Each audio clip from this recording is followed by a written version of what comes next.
Cyberbullying,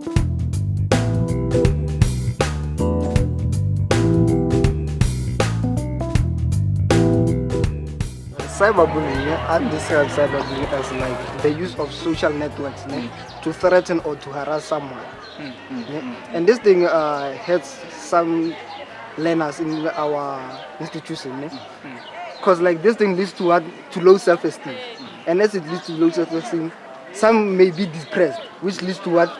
Depression, suicidal, anxiety attacks. Now they can become antisocial to people because some also suffer from body shaming within the cyberbullying space, so that leads to them. Cyberbullying is just someone trying to bring you down because what you have is that he or she does not have. Doesn't have it, right? And somehow it's gonna cause you to be what? To not want to interact with other learners. Because you think you're lower than them. You are lower than them. And considering the uptake that we've had in online activities since coronavirus has been... The cyberbullying has went high. It's increased as well because we're active. Yeah. We're active. Most of our classes have been online for the past 2 years. Because a lot of people now online, we become body shamed about something that you have and someone doesn't have. And somehow they body shame you or they call you names about something that you cannot control. Yes. You don't have control of. Let's say you are fat. Not that I'm body shaming you. Something. Let's say you are fat, they're gonna body shame you and say your body is fat, you should lose some weight and stuff. But then you cannot control that thing. It's natural. Yes. Then you are skinny. They say, nah, you are skinny. You don't have. Meanwhile, you might be obese or suffering from eating But at disorders. least the university does have facilities to at least aid those who suffer from cyberbullying, because health and wellness is there as well for people who have issues to speak about. They're there for counseling. They're not just for health, their wellness as well, for the mental wellness. What's good about the university doing that? It shows this is TUT, University of Technology. The People's University. So it helps us also know how to deal with cyberbullying situations, because as much as we be lenient on it and leave it alone, suicide rates are going high for teenagers on a sense of people are feeling body shamed and people feel like I'm not enough for society.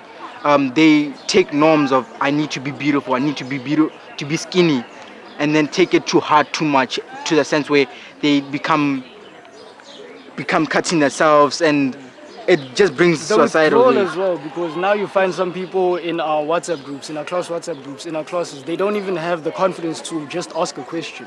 So I hear your points, ne?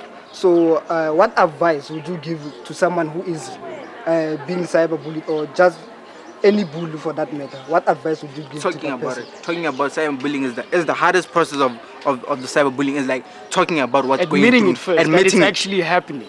And then dealing with the situation, because you can't just keep quiet and expect that everything's going to be okay.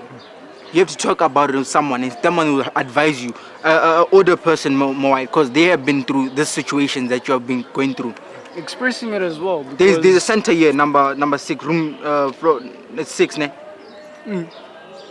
Number 6. It talks about and how people, student development. It helps people with suicide and cyberbullying, bullying in a home. You can book for a session, and you can speak to. Sometimes it's easier to speak to a peer as well. A professional, someone that has went through this and dealt through and has now surpassed the influence of cyberbullying. But the formal structures aren't the be-all and end-all, because we have poetry club, we have expression clubs where you can just express yourself, write out your pain. So let's say you are scrolling through social media, ne?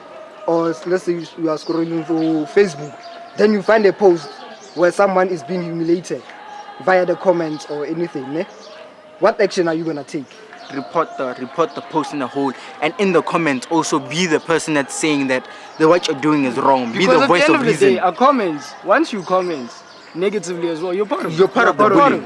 Even if you keep quiet, you're part of it. Because then you're saying nothing. You're saying it's okay. It's okay for this person to say this.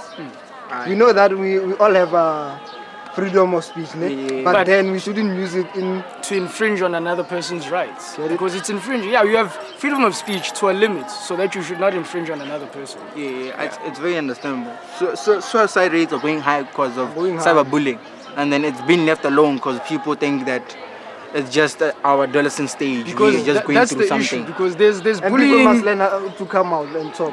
There's bullying in a space, but now cyberbullying, it gets you in your own home, in your own space, because you have your phone with you. Just you have your device with you. Just being online touches you. When you're alone, you think about the message that was sent about you. Exactly.